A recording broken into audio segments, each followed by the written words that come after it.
아멘. 주님의 이름으로 축복합니다. 늘 주 안에서 어려움을 이기는 우리 믿음의 성도님들 다 되시기를 주의 이름으로 축복합니다. 여호와가 그를 사랑하시나니 이 말씀의 제목으로 오늘 전하려고 해요. 성도님들을 만나는 기쁨이 있고요. 볼 수 없는 안타까움도 있지만 그래도 우리가 예배할 수 있을 때 마음껏 예배하고 볼 수 있을 때 보고 사랑할 수 있을 때 사랑하면 좋겠습니다. 하나님 나라가 무엇인가를 계속 생각하게 돼요.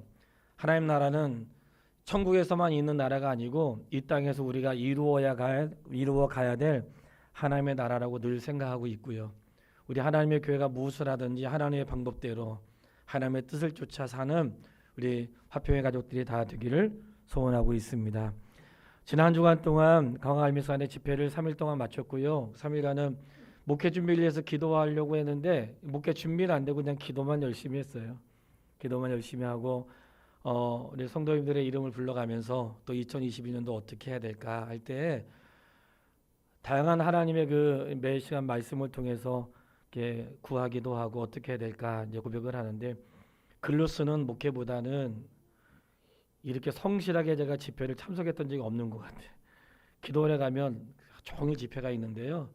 그냥 하루에 한 번이나 두 번 참석하고 나머지는 개인적으로 말씀도 보고 묵상하고 계획도 짜고 했는데 올해는 그냥 그렇게 하고 싶지 않더라고요. 그래서 매 시간마다 감사의 예물을 드리면서 그 모든 집회를 참석하고 기도하고 이렇게 왔습니다.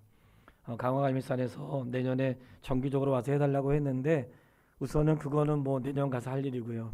어쨌든 우리에게 주어진 삶을 살아간 날 동안 우리 성도님들과 함께 말씀으로 사는 그런 기쁨을 다 같이 누렸으면 좋겠고 호세아서와 다음 주에는 아모스 이렇게 설교를 우리가 읽는 대로 하고 있는데요. 뒤에 소선지서는 어떤 거는 한 장짜리가 있잖아요. 어떤 거는 세 장짜리가 있고 평생에도 설교를 못하고 지나갈 수 있는 못 듣고 지나갈 수 있는 상황이 생길 수 있을 것 같아서 소선지서의 나머지 부분들은 금요일 날 강의하도록 그렇게 하겠습니다. 그래서 우리가 그냥 지나가지 않고 짧은 한 장이라도 주님이 주신 메시지가 분명히 있으니까 우리가 주일날 오전 예배 때 하지 못한 것은 이번 주 금요일부터 해서 소선지서도 빠짐없이 하나님 말씀을 전하도록 그렇게 하겠습니다. 하나님께서 호세아를 통해서 가늠한 여인을 아내로 맞이하라고 하고 그 아이들을 낳으라고 말씀하세요. 그러니까 호세아라는 사람을 통해서 음탕한 여인 고메가 결혼한 내용인데 우리가 이 말씀을 읽을 때 이런 생각해야 되는 거예요. 야, 호세아가 참 훌륭한 사람이구나. 하나님이 이렇게 결혼하라고 가서 순종함으로 결혼하고 그리고 또 자녀를 낳았네. 참 훌륭한 사람이네 하고 호세아에게 집중하면 안 되고 호세아를 통해서 가늠한 여인과 결혼하라고 하신 하나님의 메시지가 있거든요. 왜 가늠한 여인과 결혼해서 음란한 자녀를 낳으라고 했는지. 하나님이 이왕이면 우리가 살면서 막 살아도 결혼은 좋은 사람하고 하고 싶잖아요. 나는 그냥 엉망진창으로 살아도 결혼은 괜찮은 사람하고 하고 싶고 그게 우리 솔직한 마음인데 호세아는 음란한 여인과 결혼하라고 말씀하시고 음란한 자녀를 낳으라고 했단 말이죠. 근데 그런 것에 호세아가 순종을 해요. 참 우리는 성도나 우리의 일상 속에서 일어나는 어떤 사람들의 행동에 대해서 함부로 평가하면 안 됩니다. 왜냐하면 하나님이 어떻게 말씀하실지 알 수 없다는 거예요. 우리가 나는 괜찮은 것 같고 나는 저렇게 하면 안 되지 생각해도 그 사람의 삶의 태도와 하나님이 어떤 계획을 갖고 계시는지 알 수가 없다는 거예요. 성경 우리가 이해하지 못할 것들도 많이 있거든요. 그 중에 대표적인 한 사람이 누구냐면 삼손은 사사로 어릴 때부터 부름받았는데 그가 누구를 사랑했어요? 이방 여인을 사랑했어요. 이방 여인을 사랑했는데 이방 여인을 사랑해가지고 머리털 그냥 깎이고 그랬잖아요. 근데 참 우리가 삼손의 삶을 봐도 신비한 것은 이방 여인을 사랑했는데 하나님이 계획하셨다고 말씀하세요. 계획하셔가지고 블레셋 사람들에게 어떤 영향을 미치고 결국 삼손이 이방 여인을 사랑했지만 그 뒤에 보면 다시 아내를 찾으러 갈 때 그 아내를 다른 사람에게 줬잖아요. 이러한 내용들을 우리가 그냥 지나갈 수 없는 거예요. 한 사람의 삶에 일어난 우리가 생각할 때 보편적이지 않은 일들이 있다 할지라도 그것이 하나님께서 어떻게 이루어 가실지 우리 알 수 없기 때문에 그런 것들을 통해서 하나님의 마음을 보게 되는 것이고, 혹시 성도의 삶에 어떻게 저럴 수 있을까 하는 일들을 만나도 그거는 개인적으로만 생각하지 하나님이 어떻게 인도하실지 우리 알 수 없으니까 그저 주님을 바라보고 견고하게 설 수 있게 되기를 주의 이름으로 축원합니다. 호세아를 집중하려고 하는 것이 아니라 호세아에게 주신 하나님의 마음이 있단 말이죠. 먼저 그래서 왜 호세아에게 그렇게 음란한 여인과 결혼하라고 했는가? 그 이유는 이스라엘 백성들이 그 음란하다는 것을 호세아의 삶을 통해서 말씀하신 거예요. 음란한 여인과 결혼해서 음란한 자녀를 낳아라. 이 말씀의 뜻은 이스라엘 백성들이 음란하여 그 자녀가 낳은 사람이 다 음란해, 그 말씀을 하시는 거예요. 그리고 호세아에게 음란한 여인과 결혼하라고 하셨어요. 그리고 호세아가 음란한 여인과 결혼했어요. 사실 성경에 음란한 여인과 결혼하면 안 됩니다. 그런데 하라고 했어요. 그리고 보니까 생각나는 사람이 있는 거예요. 마태복음 1장에는 예수님의 족보가 나와요. 예수의 족보에는 어떤 여인들이 등장하는데, 보통 성경에 여인들이 등장할 때 이유가 있죠. 여인들이 등장하는데 그 여인들의 이름을 우리는 몇 번 공부한 적이 있어요. 그 중에 한 사람이 다말이에요.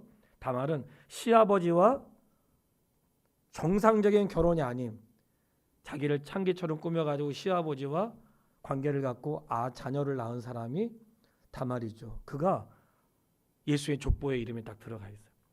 그리고 우리가 잘 알고 있는 다윗의 그 아내 밧세바, 정상적인 아내가 아닌 부하의 아내를 빼앗았던 밧세바가 계보에 올라가 있고, 이방인이었던 룻이 보아스라는 사람을 통해서 자녀를 낳았고 그 룻의 이름이 올라가 있는데, 이방인 가운데 또 한 사람 가나안 땅에 정복할 때 기생 라합이라고 부르는 그가 예수의 족보에 올라가 있단 말이죠.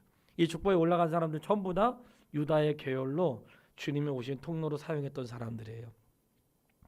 그런데 호세아에게 음란한 여인을 통해서 결혼해라 하셨단 말이죠. 예수님의 족보에서 답을 찾을 수가 있어요. 세상에서 음란하고 악할지라도 하나님이 그를 예수 그리스도의 계보에 넣으심으로 그가 거룩한 백성이 되게 하십니다. 그러니까 호세아를 통해 음란한 여인 고멜은 그가 음란한 여인 맞지만 하나님이 얼마나 사랑하시는지 음란한 여인도 사랑하시고, 그를 부정한 사람이고 그는 거룩하지 않은 자지만 그가 거룩한 계열에 들어올 수 있도록, 하나님의 은혜 안에 들어올 수 있도록 호세아를 통해 결혼하게 하신 거예요.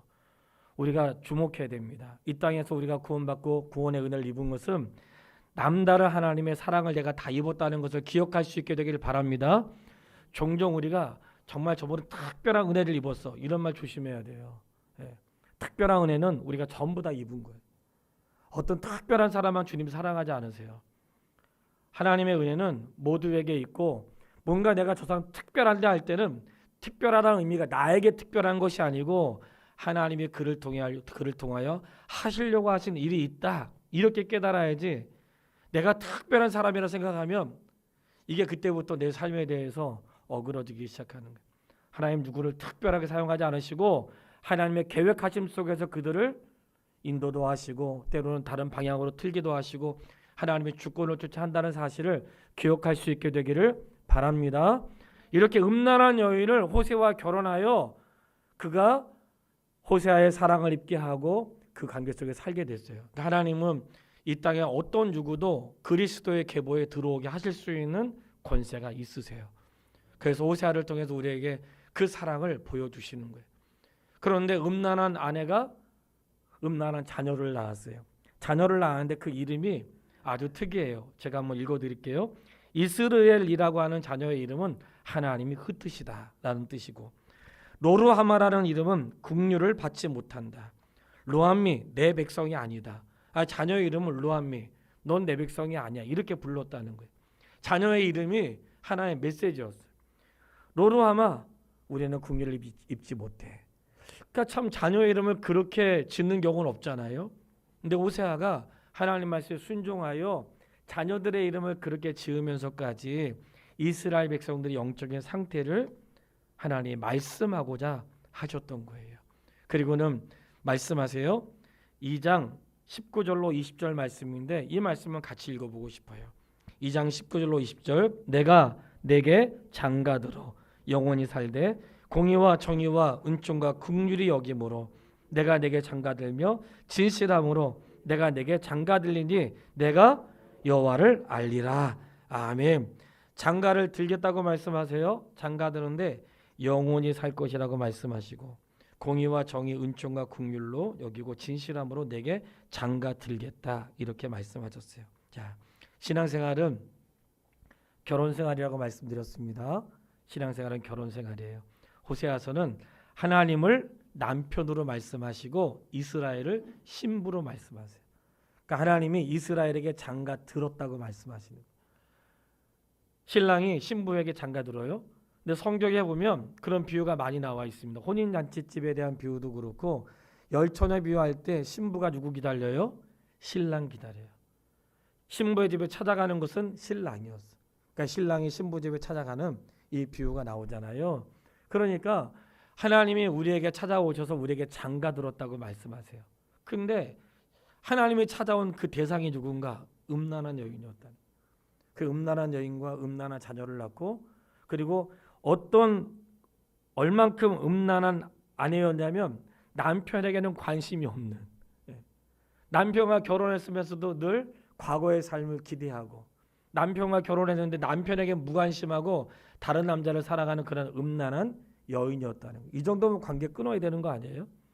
그런데 남편에게 무관심한 그 여인을 데려오라고 말씀하시고 그는 늘 사랑을 받지만 남편에게 사랑을 주지 않아. 그런데도 호세아가 그를 데려오라고 하나님께서 호세아에게 말씀하셨어요. 이미 관계가 깨어진 거예요. 근데 음탕한 이 고멜을 통해서 우리는 누구를 발견해요? 나를 발견하는 거죠. 음탕한 고멜을 통해서 옆집에 있는 또는 우리 성도 중에 누가 생각나지 말고 내가 생각나야죠. 왜냐하면 음탕한 고멜 얘기할 때에 이스라엘 백성이 바로 음란한 여인이라고 말씀하신 거예요. 그러니까 음란한 여인인데 올라 우리에게 말씀하면 우리가 주님과 결혼해놓고 주님에게 관심이 없는 거예요. 그러니까 세상 일에만 관심이 있어. 결혼만 한 거야. 주님과 결혼하고 주님을 알지도 않고 주님에게 무관심해. 그 주님에게 받긴 하지만 뭔가 헌신하지 않아. 호세아서를 읽으면서 굉장히 하나님께서 깨닫게 하셨던 것 제 안에 그거 말씀드리려고 해요. 하나님 우리 신랑이시고 우리는 신부라고 말씀하시는데 신부된 우리는 늘 하나님께 하나님 나 사랑해 주세요. 도와주세요. 은혜를 베풀어 주세요. 하나님 긍휼을 베풀어 주세요. 해결해 주세요. 하나님 우리 이거 문제 해결해 주세요. 평강 주세요. 맨날 뭐예요? 주세요. 도와주세요. 해결해 주세요. 맨날 달라고 하고 실제 또 해결을 해 주셔. 나는 헌신하지 않아. 내 신랑의 사랑만 받아요. 그런 이 땅에서의 그런 관계가 오래 유지가 될까요? 결혼했는데 한 사람만 헌신해. 한 사람만 사랑하고 한 사람은 끊임없이 주는데 그냥 받기만 하고 줄 줄 모르고 받기만 하고 그냥 내 신랑 돈 많으니까 능력 있으니까 받기만 하고 자기는 딴 생각하고 있다면 이러한 부부관계가 오래 가겠냐고. 오래 가지 않잖아요. 근데 왜 하나님의 사랑이 너무나 놀라운지 하나님이 알고 계세요. 이스라엘과 결혼했는데 이스라엘이 하나님을 사랑하지 않아. 하나님께 받기만 해. 그리고 자기는 음란하게 행해요. 근데도 하나님 말씀하시는 거예요. 내가 너에게 장가들어서 진실하게 행하겠다. 그러니까 하나님 같은 분이 없는 거죠. 최근에 밴드에 글을 하나 올렸는데 점입 가경이라는 사자성어를 하나 올렸고 칼럼으로 쓴 적도 있어요. 어떤 계기 속에서 이제 아내가 저에게 그 내용을 알려준 건데 하나님이 바로 그와 같구나 하는 것을 깨닫게 된 거예요.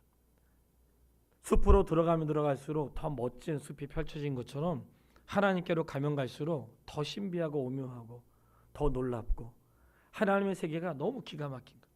알수록 신비하고 알수록 놀랍고 알수록 더 알고 싶어지고 그런 하나님의 그 얼마나 크심과 오묘하신지 헤아릴 수가 없는 거예요. 그냥 하나님이 이스라엘에게 결혼했다고 말씀하시면서 호세아를 통해 우리에게 깨닫게 하시는 거예요. 사랑하는 여러분, 우리가 잊지 말아야 될 사실은 신앙생활은 결혼생활이 맞습니다. 우리가 주님과 결혼한 거 맞아요. 주님과 결혼했으면 어떻게 해야 돼요? 사랑만 받으면 안 되죠. 주님에게만 헌신을 요구하고 주님에게만 사랑을 요구하고 주님에게만 달라고 하고 나는 아무것도 하지 않으면 이게 온전한 그 관계가 이루어지지 않죠.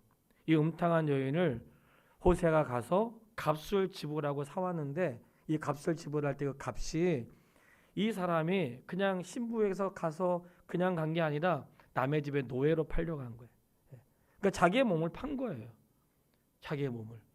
그러니까 그 값을 지불했는데 그 값을 호세아가 지불을 해주고 그를 데려와서 자유인이 되게 해준 거예요. 우리는 알고 있죠. 예수님이 우리를 위해서 예수님의 피로 죗값을 지불하여 주시고 우리에게 자유의 몸을 허락하신 줄 믿습니다. 그 은혜 우리가 다 입기 때문에 모두가 자유인이 된 거예요. 그런데 이런 호세아를 보면서 여호와가 그들을 사랑하시다니.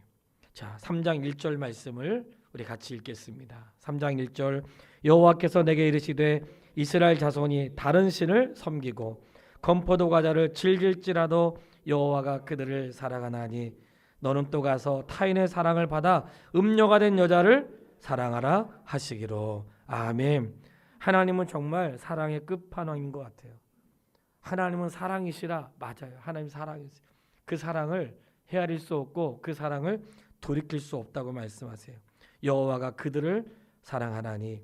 그들은 누굴까요? 이스라엘 자손인데 이스라엘 자손이 전부 다 우상 숭배에 빠져 있다는 거예요. 우상 숭배에 빠지게 된 동기가 있습니다. 우상 숭배에 빠지게 된 동기는 이스라엘 백성들이 가나안 땅에 들어가서 풍요한 삶을 목격하고 그리고 가나안에 들어가기 전에는 광야의 은혜의 삶이었잖아요. 하나님이 공급하시는 걸로 먹고 사는 은혜의 삶이었죠. 가나안 땅에 들어가서는 어떤 삶이에요? 공급해 주시는 게 아니고 수고하고 애쓰고 거기에 심겨진 것들을 가꾸고 돌보는 그러한 삶을 통해서 자신의 필요를 채웠던 거예요. 우리 알아야 돼요. 내가 이 땅에 살면서 때로는 어떤 시간에는 내가 아무것도 할 수 없을 때 하나님의 은혜로 사는 시간이 있어. 그저 그분의 공급하심으로만 사는 시간이 있어요. 그거 하나님의 은혜입니다. 근데 가나안 땅에 들어가는 내가 수고하고 애써가지고 사는 것도 있어요. 그것도 하나님의 은혜예요. 내가 일할 수 있는 곳이 있고 땀 흘릴 수 있고 열매 볼 수 있는 것 하나님의 은혜예요. 우리 알아요. 잘하게 하시는 분은 하나님이시란 말이죠. 그러니까 이런 과정 속에서 그들이 들어갔는데 그 가나안 땅에 있는 사람 쫓아내지 않으므로 뭘 보았냐면 그들이 풍요의 신을 섬기는 걸 본 거예요. 아, 그들은 이 땅에 살면서 풍요의 신을 섬겼고 그 신을 섬김으로 풍요해졌다고 생각하는 그들을 본받게 된 거예요. 그래서 그들의 마음속에 삶을 위해서는 풍요함, 풍성함이 필요하니까 그 바알을 섬겼던 가나안 족속들의 습관을 쫓아가게 되고 그것이 정착되면서 그들이 부유해질 때 하나님을 의지하기보다는 이 부유함을 유지하기 위해서 계속해서 우상을 섬기고 부유함을 유지하기 위해서 이방 나라와 적당한 거리를 갖고 화친도 하면서 갖는 그런 시간들을 보내게 된 거예요. 우리가 내 안에 있는 풍성함을 유지하기 위해서 주님을 떠날 수 있습니다. 내 삶의 안락함을 놓치기 싫어가지고 예배를 포기할 수 있고요.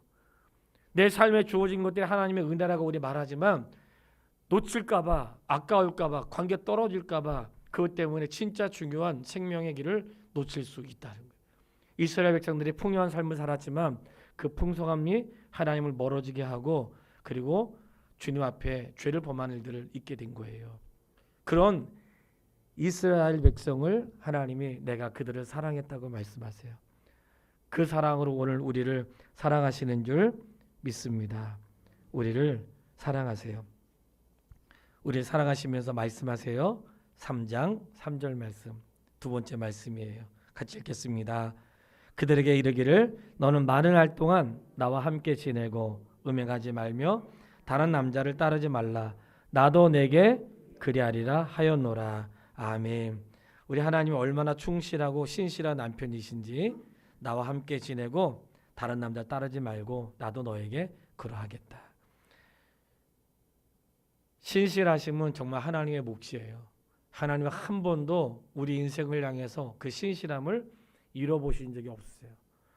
항상 마음이 바뀌는 것은 내가 바뀌는 것이고 항상 변화는 내가 변하는 것이지 주님은 항상 계세요. 주님의 마음은 요동하지 않으세요. 내가 충만하지 않고 내가 온전하지 않아서 흔들리는 거예요. 하나님의 마음은 요동하지 않습니다. 한결같으시고 그 중심이 흔들리지 않으신다는 거예요. 그 흔들리지 않은 그 사랑으로 말씀하시는 거예요. 나와 함께 지내라. 그리고 다른 남자를 따르지 말고 나도 내게 그리하리라. 하나님은 정말 충성스러운 신실한 그런 분이세요. 나와 함께 지내자고 말씀하세요. 음탕하고 자신의 삶을 폐역하고 돌아왔던 그를 나와 함께 지내면서 함께 살자고 말씀하세요. 나와 함께 살자고요. 사는 거예요. 그리고 다시는 우상을 섬기지 말고 응당하는 일을 하지 말고 그냥 여기 있으라는 거예요. 그런 삶에 익숙해지고 할 수 있도록. 나도 너에게 그렇게 하겠다는 건 뭐예요? 너는 음란한 여자가 됐지만 나는 음란한 남편이 되지 않을 거야. 나는 너를 사랑하고 나는 너와 함께 할 것이고 너를 위할 것이고 변함없이 그런 마음을 가질 거야. 이게 장가들었던 하나님의 마음인 거예요. 그러면 그 사랑을 누구에게 지금 허락하고 계시는 거예요? 우리에게 허락하시는 하나님의 사랑으로 받으시기를 바랍니다. 우리를 그렇게 사랑하신다는 거예요. 막 오세아서를 읽는데 팍 마음이 저미는 거예요. 하나님,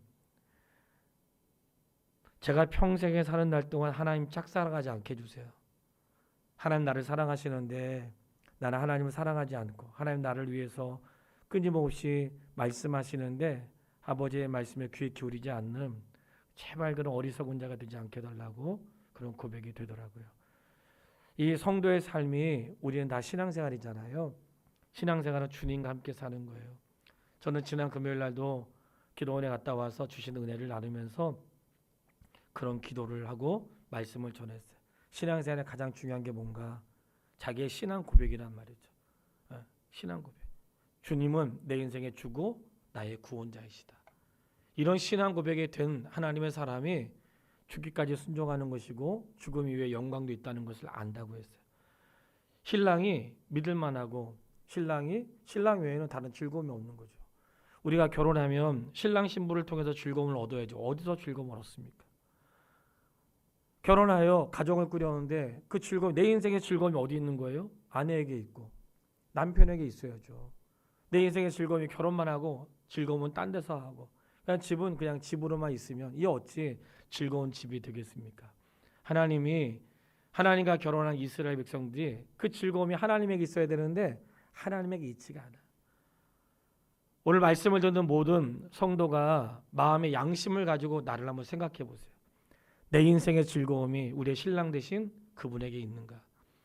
내 삶의 즐거움이 그분에게 있어서 그분과 교제하는 것이 즐겁고 그분의 은혜가 즐겁고 내 삶의 즐거움의 원천이 거기에 있는가? 아니면 내 삶의 즐거움은 혹시 다른 데 있지 않는가? 돌아볼 때 우리의 삶이 반성하게 되는 거죠. 하나님의 모든 즐거움은 어디에 있었을까요? 나에게 있는 거예요. 하나님 모든 즐거움이 나에게 있어요. 성경을 창세기부터 요한계시록까지 우리가 수도 없이 보면서 놓치지 말아야 될 중요한 내용이 많지만 우리에게 말씀하시고 놓치면 안 돼요. 너희가 나는 너에게 제사를 원하지 않고 인애를 원한다. 제사를 원하지 않고 인애를 원한다. 이게 뭘까요? 와가지고 예배드리면서 제사하고 헌금하는데 마음은 느리지 않아. 어떤 내가 오래 목사의 어떤 몸에 배우고 신앙생활을 오래 몸에 배워가지고 내가 이 정도 수준에서는 이 정도는 헌신해야지 잘해요. 근데 마음을 들이지 않는다면 하나님 다 아신다는 거예요. 그러니까 하나님 말씀하시는 거예요.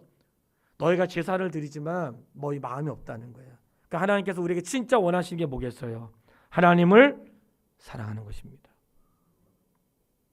하나님이 정말 우리에게 원하시는 것은 신랑 대신 하나님을 사랑하는 거예요.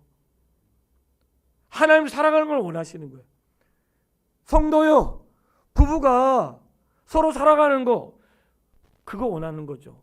가난해도 견딜 수 있고 서로 없지만 우리가 지금은 돼지고기 먹지만 나중에 소고기 먹자 그러면서 지나잖아요. 비록 지금 우리가 이렇게 살지만 나중에는 잘 살아 오겠지. 그런데 잠언을 통해서도 말씀하지만 소고기 먹고 아주 풍성한 집에 살지만 마음 딴 데가 있고 사랑하지 않으면 그게 어찌 인생의 즐거움이 있냐고 말씀하시잖아요. 우리가 다 알고 있는 삶을 주님 말씀하시는 거예요. 하나님이 이스라엘 백성들이 원하시는 삶은 한 가지예요. 사랑하는 거예요. 근데 그 사랑을 잃어버린 거예요. 그래서 말씀하세요. 음행하지 말며 다른 남자를 따르지 말라. 하나님이 제일 싫어하시는 거 뭔지 알죠? 다른 남자를 따르는 거예요. 다른 남자는 우상 숭배하는 거 가장 싫어하세요. 우상 숭배하는 거 가장 싫어하십니다. 오직 내가 섬길 분 하나님 한 분이시라는 것을 기억할 수 있게 되기를 바랍니다. 우상 숭배하는 거 싫어요. 절대로 우상 숭배는 안 돼요. 우상 숭배는 1순위예요. 우상 숭배는 1순위입니다. 하나님이 가장 싫어하시는 게 우상 숭배고, 하나님의 이름에 하나님이 나와 재물을 겸하여 섬길 수 없다고 하실 만큼 재물이 우리의 마음을 많이 요동시키기 때문에 아무리 부유할지라도 내가 섬겨야 될 분은 하나님이신 것을 고백할 수 있는 그런 믿음이 있게 되기를 바랍니다. 호세아서는 그렇게 음탕한 고멜을 데려와서 값을 지불하여 데려와서 음란한 자녀를 낳았지만 바로 그것이 이스라엘 백성이라 말씀하시고 값을 지불하여 데려와서 다시 내 안에 살게 하시고 나와 함께 있게 하시면서 나도 너에게 그렇게 하겠다고 말씀을 하신 거예요. 하나님 우리와 함께 하시면서 우리를 도우시고 인도하십니다. 자, 세 번째, 왜 이런 일이 있었을까요? 호세아를 통해 끊임없이 말씀하시는 게 내 백성이 지식이 없어 망하는도다. 하나님에 대한 지식이 없었다는 거예요. 하나님이 어떤 분인지 알지 못한 거예요. 하나님 누구신지 알지 못하고 그저 하나님이 주시는 혜택만 누린 거예요. 사랑하는 성도님, 우리가 왜 성경 읽어야 될까요? 하나님 알기 위해서 읽어야 되는 거예요. 말씀에 귀를 기울이는 것 하나님 알기 위해서 해야 되는 거 맞아요. 지난 주일날 교회에서 그 목회자들 모임 있었잖아요. 목회자 모임에서 제가 짧게 강의를 하나 했는데 그거는 한국교회 7가지 죄에 대해서 강의를 했어요. 짧게 전했는데 한국교회 7가지 죄에 대해서 우리 성도님들에게 말씀을 드린 적이 있어요. 그 중에 하나가 뭐냐면 신앙의 사유한데, 신앙은 공적인 건데 신앙이 너무나 다 개인적이야. 신앙생활은 이 땅에는 모든 정상적인 교회의 신앙생활은 같은 고백을 하게 돼 있거든요. 왜 그럴까요? 하나님 한 분이잖아요. 같은 하나님이잖아요. 같은 고백을 해야 되는데 고백이 다 달라. 그러면 도대체 어떤 하나님인 거예요? 그렇기 때문에 신앙이 개인적이지 않고 공적이라는 말씀은 다른 게 아니라 같은 하나님을 우리가 섬기고 같은 하나님에 대한 신앙을 고백하는 거란 말이죠. 그렇기 때문에 교단이 다르고 또 믿는 장소가 달라도 한 분 하나님을 섬기기 때문에 다 우리가 그리스도 안에서 한 자녀가 된 것이죠. 그 같은 신앙 고백이 중요한데 같은 신앙 고백이 안 되고 신앙의 사유화람 개인적인 고백, 내가 뭔가 깨달은 거, 보한 거 이런 걸로 자꾸 자기의 믿음을 판단하려고 하니까 그때 실족하게 되는 거예요. 늘 그래서 우리 성도님들에게 보지 못해도 뭐가 능력이라고 했어요? 말씀대로 사는 게 능력이라고. 예. 제발 하나님 말씀에 사는 게 능력입니다. 환상을 보고 방언을 하고 오래 기도하고 그게 능력이 아니고요. 내가 들었던 말씀, 아버지를 사랑하는 말씀을 살아내는 게 그게 능력인 거예요. 내가 인애를 원한다는 것은 사랑하면 사랑하는 사람을 그렇게 한단 말이지. 그게 하나님 우리에게 원하시는 거예요. 근데 원하시니까 우리가 어떻게 해야 되겠어요? 하나님 알아야 되겠죠. 얼마 전에 저희 딸 재령이가 학교에 학생들한테 퀴즈를 하나 냈더라고요. 재령이가 다 내년도에 안양대학교 채플 인도자가 됐어요. 그런데 했는데 재령고사라는 문제를 낸 거야. 자기 알아맞혀 보라고. 야, 제가 재령한테 얘기하지 않았지만 한 60점 맞았어요. 나도 모르는 게 있더라고. 근데 그거 하면서 그랬어요. 같이 산다고 아는 게 아니더라고요. 같이 산다고 아는 게 아니에요. 제가 딸한테 말을 안 했지만 하고 혹시 많이 틀렸을까 봐 나중에 정답 맞춰봤거든요.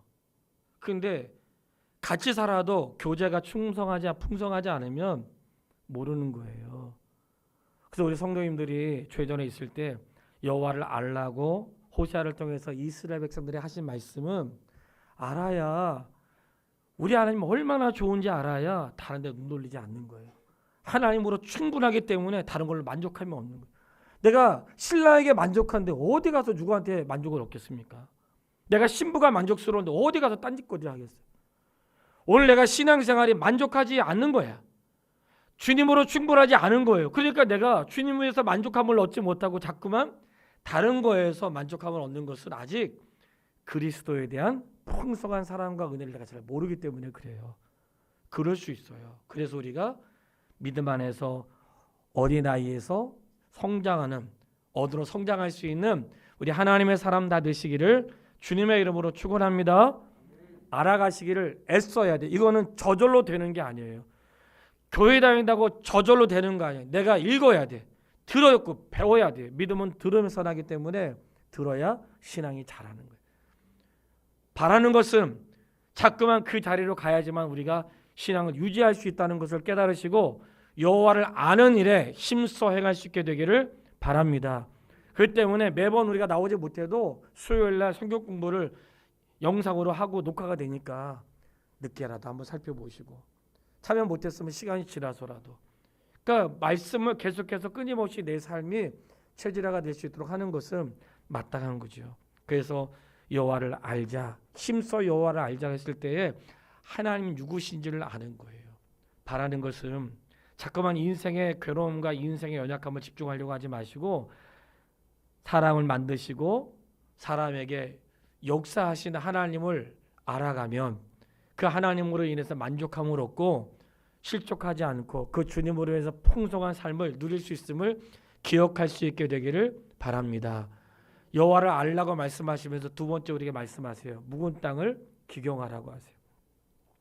묵은 땅을 기경하라고 하시는데 이 묵은 땅을 기경한다는 말씀이 우리의 밭을 가르라는 거거든요. 마음의 밭을 새롭게 하라는 말씀인데 그 말씀이 살면서 자꾸만 우리가 새로운 일들을 이루어가야 되는데 이 묵은 땅을 기경할 때 하나님이 주시겠다고 하신 말씀이 있어요. 10장 12절 말씀을 같이 한번 읽겠습니다. 10장 12절 말씀. 묵은 땅은 우리 마음의 밭을 말하는데 10장 12절 말씀 같이 읽겠습니다. 너희가 자기를 위하여 공의를 심고 인애를 거두라. 너희 묵은 땅을 기경하라. 지금이 곧 여호와를 찾을 때니 마침내 여호와께서 오사 공의를 비처럼 너희에게 내리시리라. 아멘. 제가 한번 질문할게요. 속으로 대답해 보세요. 심는 거 내가 할 수 있죠. 물 주는 거 내가 할 수 있습니다. 자라는 거 내가 할 수 있어요? 없죠. 우리가 심을 수 있어요. 밭 갈 수 있어요. 그리고 뭔가 노력할 수 있어. 배도 세우고 할 수 있어요. 자라게 하는 건 내가 안 돼. 근데 하나님 말씀하세요. 너희가 심고 거두는데 공의를 비처럼 너희에게 내리겠다. 이 말씀 뭘까요? 비는 우리가 못 하잖아요. 하나님 내리시는 거 믿으시죠? 하나님 내리시는 거예요. 그러니까 내가 내 심령의 밭을 갈고 애쓰고 뒤집어 엎고 이런 수고를 할 때에 비를 내려서 촉촉하게 적셔주시고 삶의 열매를 자라게 하시는 분은 하나님이시라는 거예요. 근데 내가 밭도 갈지 않고 딱딱하고 그 있는 상태로 비가 와도 자랄 수 없고 거기에 생명의 싹이 자랄 수 없죠. 그래서 길가밭이라든지 돌짝밭이라든지 가시밭이 왜 자랄 수 없어요? 생명의 기운을 막아서 할 수 없다고 했잖아요. 그러니까 옥토밭이 자라는 이유는 그런 재고가 그런 잡초와라든지 돌 같은 게 다 걸러지는 거죠. 사랑하는 여러분, 내 마음의 돌들, 내 마음의 가시들 걷어내야 돼요. 끊임없이 내 마음을 갈아야 돼요. 그래야 거기에 심겨진 말씀이 자라는 거예요. 우리의 말씀이 자라지 않는 거 성경이 다 말씀하고 있다. 나의 염려, 근심, 유혹 이런 것들이 말씀을 자라지 못하게 한다는 거예요. 하나님이 마음을 기경하래요. 너희가 여호와를 알아서 너희 마음을 기경해가지고 다시 한번 너희를 새롭게 하면 너에게 내리는 단비, 비는 내가 내려줄게. 그런 비로 인하여 너희가 자라고 성장하게 될 것이라고 말씀하세요. 하나님 우리를 그렇게 하기를 원하시는 분이라는 걸 믿으세요. 그래서 우리의 마음을 밭을 기경하라고 말씀하세요. 날마다 우리의 말씀을 그렇게 할 수 있게 되기를 바랍니다. 그래야 하나님의 은혜 단비가 적쳐질 때 자라고 새로워진 역사가 있는 거예요. 나는 돌처럼 굳어 있는데 돌 같은 내 마음이 그 속에서 어떻게 자라겠어요. 그렇기 때문에 내 밭을 가꾸라고 하니까 가꾸면 하나님 그 위에 때를 따라서 우로를 내려주시고 갈급한 영혼을 새롭게 하시는 하나님의 은혜는 한 번도 쉬지 않고 우리에게 허락되는 줄 믿습니다. 그렇게 행하시는 하나님이 우리를 어떻게 이끄셨냐면 11장 4절에는 내가 사랑의 줄로 너희를 이끌었다고 말씀하세요. 뭘로 이끌었어요? 사랑의 줄로. 하나님의 중심에는 사랑이 있어요. 항상 그 사랑으로 우리를 이끌어 가시고 사랑으로 행하시는 것입니다. 주일날 금요일 날도 금요기도라고 하는데 여기 요즘 그 애완견을 아침 일찍 또 저녁에 가는 이제 분들이 있어요. 근데 어떤 강아지는 안 가려고 막 그냥 버팅기니까 주인이 끌고 가더라고. 끌고. 예. 그 모습 봤어요. 한두 번 본 건 아니에요. 막 끌고 가. 같이 가면은 굳이 끌려가지 않아도 될 텐데 끌고 가더라고요. 그러니까 좀 모습이 애완견이지만 이렇게 불쌍해 보여. 되게 불쌍해 보이더라고요. 끌고 가는데. 근데 하나님은요, 우리를 그렇게 하지 않으세요. 사랑하는 여러분, 하나님 되게 인격적이신 분이세요. 우리를 인격적으로 사랑하십니다. 억지로 하지 않으세요. 정말 우리를 인격적으로 사랑하시기 때문에 끊임없이 그를 존중히 여기시는 거예요. 고매를 데려오라고 했을 때 이렇게 말씀하시고, 여보, 당신 그동안 그렇게 살았지? 앞으로 정신 똑바로 차리고 살아. 그동안 방탕했으니까 방탕하고 들어와서 내가 값을 지불하고 들어왔잖아. 이제는 그냥 조용히 살아. 이렇게 말하지 않고 마치 지난날 그런 일이 전혀 없었던 사람처럼 그를 받아주었다는 거예요. 이게 하나님의 사랑이에요. 믿으세요? 이게 하나님의 놀라운 사랑인 거예요. 우리가 죄를 지었다고 너 죄 지었지? 이제 겸손하게 살아. 이렇게 말씀하지 않으신다는 거예요. 마치 내가 한 번도 죄를 짓지 않은 사람처럼 나를 사랑하신다는 거예요. 그리고 끊임없이 뭐라고 말씀하시냐면 11장 8절 말씀에 에브라임이여 내가 어찌 너를 놓겠느냐, 이스라엘이여 내가 어찌 너를 버리겠느냐. 내가 어떻게 너를 놓겠니? 내가 어떻게 너를 버리겠니? 이게 아버지의 마음인 거예요. 하나님은 한 번 선택하여 지명한 사람을 놓지 않고 잊어버리지 않으시는 그 은혜를 품으시는 줄 믿으세요. 그 때문에 함께 정한 사람은 어떤 일이 있어도 그를 놓치지 않으세요. 그게 하나님의 사랑이었다. 우리가 그런 사랑을 입고 있는 거예요. 그런 사랑을 우리가 받고 있는 거예요. 그러니까 하나님을 알수록 하나님 정말 그러신 분이구나. 심지어는 이스라엘 백성들에게 우리가 선지서를 통해서 공부할 때 뭐예요? 너희가 죄를 지었다고 말씀하시죠. 너 음녀야라고 말씀했죠. 왜 그렇게 말씀했을까요? 내가 너를 심판하겠다고 말씀하셨잖아요. 그 말은 우리가 알잖아요. 내가 널 심판할 거야 할 때 그 심판이 넌 죽었어 이게 아니고 돌아오라는 말씀이라는 거 알잖아요. 그게 하나님의 사인인 거예요. 내 삶의 모든 순간을 하나님의 사인으로 받으세요. 꼭 모든 선지서에 책망도 있지만 반드시 내가 너를 회복할 것이다. 반드시 너를 일으킬 것이다. 이 말씀이 수도 없이 반복되고 있어요. 그래서 이 목사된 저도 한 해를 마치면서 돌아보는 거죠. 제가 결론으로 오늘 이 말씀 드리고 싶어요. 지난 모임 때에 목사님들도 모였지만 사실은 그게 제가 우리 성도님들과 함께 나누고 싶었던 것 중에 하나였어요. 모일 때 케이크를 초를 X자로 꽂아놨거든요. 초를 X자로 꽂아놓은 것은 내가 뜻대로 잘 안 된 거, 잘못한 거, 뭔가 계획했는데 안 됐던 거, 내가 실패했다고 생각되는 것들을 그냥 한 해 동안 있었던 일들을 고백한 거예요. 뭐 잘한 건 얘기하지 말고 내가 좀 이거 좀 아쉽네, 이거 내가 잘못했네, 그런 자신의 허물을 다 한 명씩 돌아가면서 말을 한 다음에 그 X로 된 그 초를 빼가지고 세우니 거꾸로 한 걸 딱 세우면 십자가가 되잖아요. 오늘 밴드에 올렸을 거예요. 어제. 그러면서 그랬어요. 우리가 실수하고 실패하고 넘어지고 X처럼 쓰러져 있는 우리의 삶을 일으켜 세울 수 있는 힘은 오직 예수님의 십자가밖에 없다는 거예요. 왜냐하면 나를 용서해 주신 그 감격 때문에 내가 마치 아무 일도 없었던 것처럼 일어날 수 있었다는 거예요. 사랑하는 여러분, 한 해 동안 내 삶에도 X가 있었을 거예요. 분명히 있었을 거예요. 근데 그 X를 평생 간직하지 않도록 우리에게 주신 은혜가 십자가의 은혜인 것입니다. 그런 나를 일으켜 세워서 십자가로 세워서 용서받게 하시고 다시 그 길을 걷게 하신 거예요. 저는 하나님이 호세아를 통해서 고멜을 데려오고 그를 통하여 자녀를 낳아라. 이것이 아버지의 마음인 거예요. 살면서 좋은 사람만, 괜찮은 사람만 아니에요. 하나님이 고멜을 사랑했기 때문에 고멜을 데려오라 하시고 값을 지불하여 그를 데려왔고 그가 낳은 자녀는 음란한 자녀였지만 그가 그리스도 예수 안에서 거룩하고 구별되게 하신 하나님의 은혜는 호세아를 통해 우리에게 하나님의 사랑이 얼마나 큰지를 우리에게 보여주신 거예요. 그 사랑으로 승리할 수 있는 하나님의 사람 되기를 바랍니다.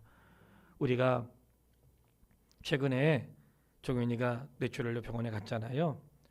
그 종현 때문은 아닌데 그 여러 가지 상황이 겹쳐가지고 생각한 게 있어요. 끝으로 그 말씀 드리겠습니다.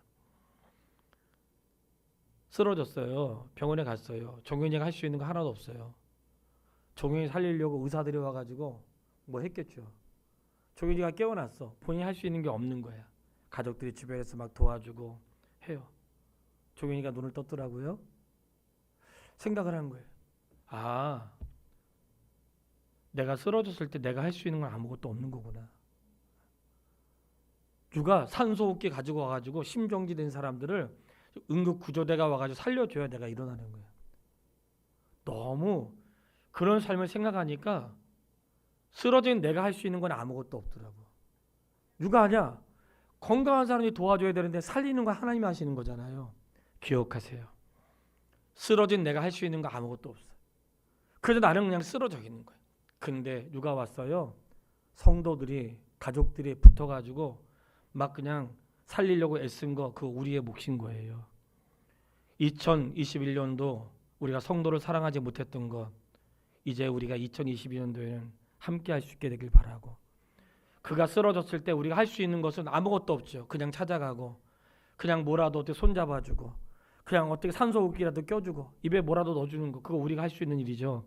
하나님이 그것까지 대신해 주지 않으세요.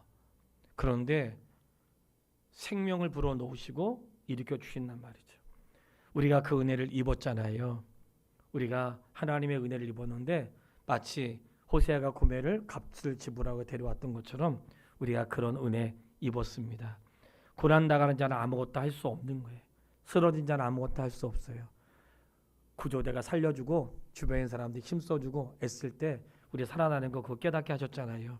그러니까 하나님이 우리 안에 역사하시고 인도하실 걸 믿고, 그리고 우리 안에서 풍성하게 이루실 그날을 기대하면서 우리 다 같이 사랑하면서 우리를 구조하신 예수 그리스도의 그 구속의 은혜가 많이 세상으로 흘려보낼 수 있는 하나님의 사람 되기를 주님의 이름으로 축원합니다. 찬양하겠습니다. 찬양하는데요, 내 구주 예수를 더욱 사랑, 우리 그 찬양하고 싶어요. 찬송가 314장입니다. 내 구주 예수를 더욱 사랑. 우리 호세아를 통해서 사랑을 보여주었는데 하나님의 사랑을 더 많이 할 수 있는 그런 고백이 우리에게 있게 되기를 사모하는 마음으로 314장 찬양하겠습니다.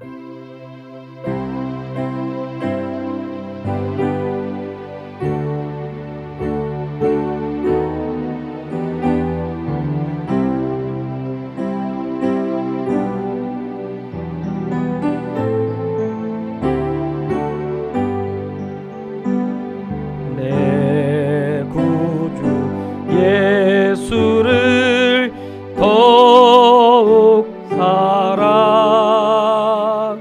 엎드려 비는 말 들으소. 내 진정 소원이 내 구주 예수를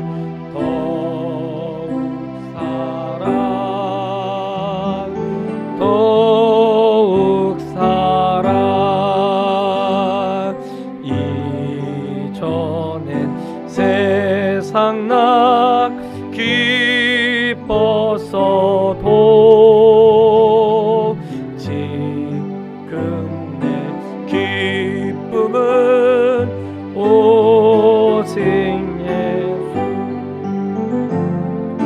다만 내 비는 말 내 구주 예수를 더욱 사랑, 이 세상 떠날 때 찬양하고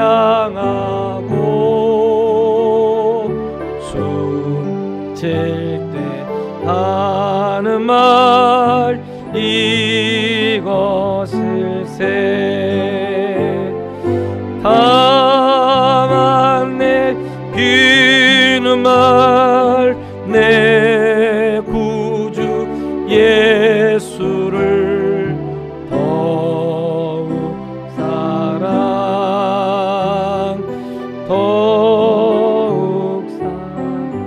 우리 이 시간 같이 기도하고 싶습니다. 아버지 하나님, 더욱 주님을 사랑하기 원합니다. 더욱 주님을 사랑하기 원합니다. 2021년보다도 더 주님 사랑할 수 있도록 해주시고, 나를 사랑하시는 주님이 짝사랑하지 않게 저도 주님을 사랑하고 주님을 향해 나의 사랑을 표현할 수 있는 그러한 신부가 되겠습니다. 우리 말씀을 쫓아 깨달은 바를 향하여 기도하겠습니다. 살아계신 아버지 하나님, 은혜를 참으로 감사합니다. 호세아를 통하여 음탕한 고매를 데려오게 하셨고 음란한 자녀를 낳게 하셨습니다. 하나님, 음란한 이스라엘을 사랑하셨던 하나님의 사랑이었습니다. 그들을 모른 척하지 않으시고 버려두지 않으시고 아버지 하나님, 그들을 데려와서 회복시켜 주시고 사랑하시며 나와 함께 있자고 말씀하신 하나님의 은혜가 바로 이스라엘과 우리들에게 허락하신 아버지의 마음인 것을 깨닫습니다. 하나님 아버지, 우리 아버지께만 헌신을 요구하고 아버지께만 사랑을 요구하고 아버지께만 사랑을 받는 그러한 연약한 자가 되지 않겠습니다. 우리도 주님을 사랑하고 우리 주님을 향해 헌신하고 우리도 뭔가 주님을 향해 나의 사랑을 표현할 수 있는 하나님의 사람으로 살아갈 수 있도록 인도하여 주시기를 원합니다. 그저 짝사랑하지 않게 하겠습니다. 주님을 사랑하되 더 많이 사랑하고 깊이 사랑하고 오래 사랑하고 내가 너에게 장가들어 영원히 살겠다고 하신 주의 말씀처럼 우리도 주와 함께 영원히 사는 그 감격과 기쁨을 누릴 수 있도록 우리를 인도하여 주시옵소서. 사랑합니다. 살아계신 아버지 하나님, 은혜를 감사합니다. 바라는 것은 음탕한 고매를 사랑하셨던 것처럼 우리를 사랑하여 주시고 신부 삼아 주시고 아버지와 함께 있게 하시고 영원히 함께 있어 주시니 참으로 감사합니다. 우리가 그 사랑 받았습니다. 하나님, 이젠 그 사랑으로 우리가 서로 사랑하면서 하나님의 사랑의 증거를 표현할 수 있게 되기를 원합니다. 육체의 연약함으로 애쓰고 그리고 고통 중에 있는 모든 하나님의 자녀들을 위로하여 주십시오. 그리고 심적으로 아파하고 영적으로 힘들어했던 많은 자녀들에게도 용기를 주십시오. 우리의 삶에 X가 많이 있었지만 십자가로 일어날 수 있도록 은혜를 베풀어 주시고 일어난 저희들이 그 은혜 속에서 강건함을 얻을 수 있도록 인도하여 주시옵소서. 사랑합니다. 예수님의 이름으로 기도했습니다. 아멘. 이제는 우리 주 예수